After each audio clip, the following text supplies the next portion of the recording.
안녕하세요. 오늘은 제주도 보름 살기 하는데 비용이 얼마나 들었을까 하는 얘기를 해보려고 해요. 19개월 아이가 있는 3인 가족이고 여행 기간은 6월 중순에 16박 다녀왔어요.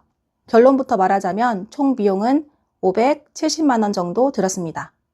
미처 계산하지 못한 자잘한 간식 비용이 더 있을 수는 있어요. 그래도 600만 원은 넘지 않았을 거예요. 저는 500만 원 정도면 충분하겠다 싶었는데 훌쩍 넘기긴 하더라고요. 이제 항목별로 어떤 것에 얼마나 썼는지 알아보도록 할게요. 먼저 교통비예요. 저희는 제주도로 자동차를 탁송 보냈어요. 경기 남부 지역이고요. 탁송 업체에서 집까지 와서 차를 가져가고 다시 집까지 가져와 주는데 80만 원 들었습니다. 차량 탁송은 카캐리어로 보내고 받았어요. 여행이 끝나고 집으로 돌아온 다음 날에 차를 받기 때문에 집으로 돌아와서 당장 사용할 물건은 소지를 하고 비행기를 타야 돼요. 아무튼 차량을 탁송할 때 로드 탁송을 할지 캐리어 탁송을 할지 정할 수가 있는데 이건 무조건 캐리어 탁송했어요. 로드 탁송은 기사님이 직접 운전해서 한국까지 차를 가져다 주는 건데 아무래도 기사님이 흡연자일 수도 있고 차량 마모가 더 될 수도 있고요. 그래서 캐리어 탁송으로 보내고 받았습니다. 항공권은 어른 2명 왕복 35만 원 정도 들었어요. 아이는 2돌이 안 돼서 비용 없이 탑승했고요. 이 비용에는 자리 지정 비용도 포함된 금액이에요. 아이랑 같이 가다 보니까 아무래도 다리 공간이 넓은 좌석으로 갔다 왔어요.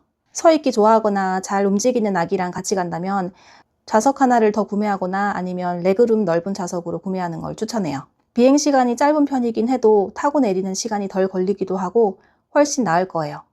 그 다음엔 벤티 택시입니다. 왕복 19만 원 정도 들었어요. 카시트가 있는 벤티로 예약을 해서 집에서 공항에서 집으로 오는데 이용했어요. 돌아오는 공항은 지역에 따라서 다를 수 있는데 수원 용인 기준으로는 인천공항으로 내려서 돌아오는 게 차가 덜 막힐 거예요. 그리고 차량 기름값.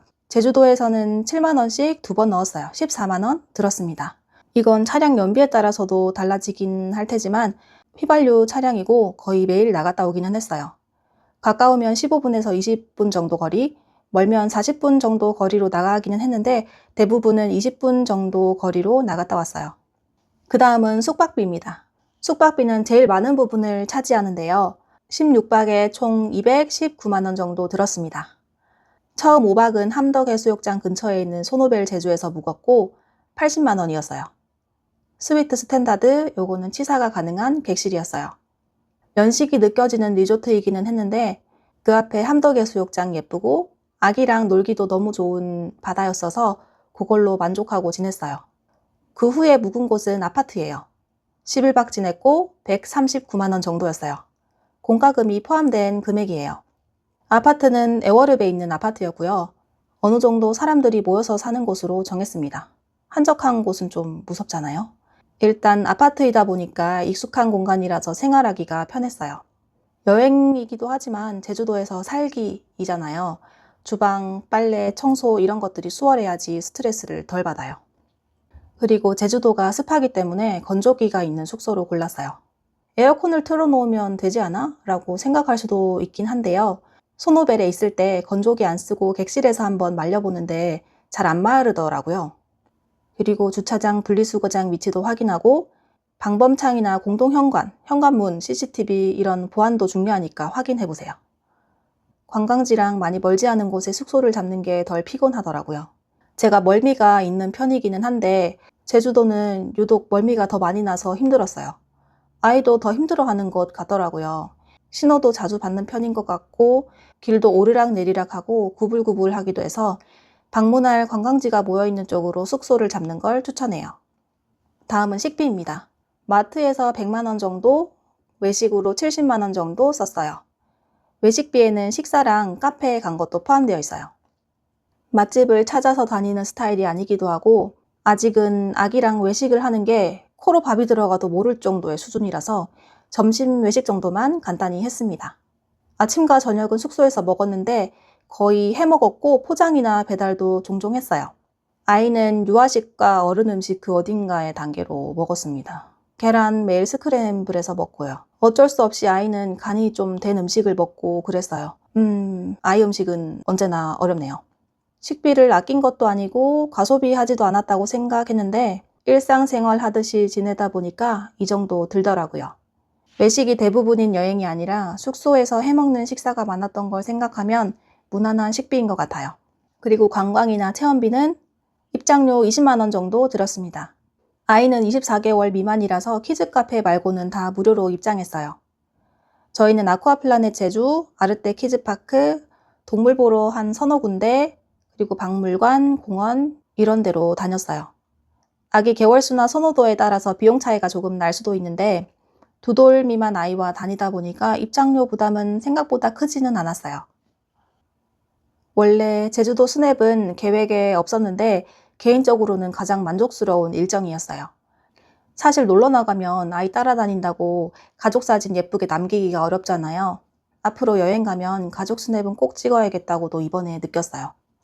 사진을 찍게 된 게 제주도 여행이 일주일 정도 남았을 때 제주 배경으로 가족 사진 하나 찍고 싶더라고요.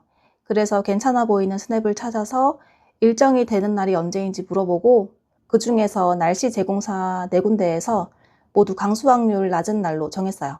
결과적으로 날씨가 너무 좋았고 사진 찍기를 참 잘했다고 생각해요.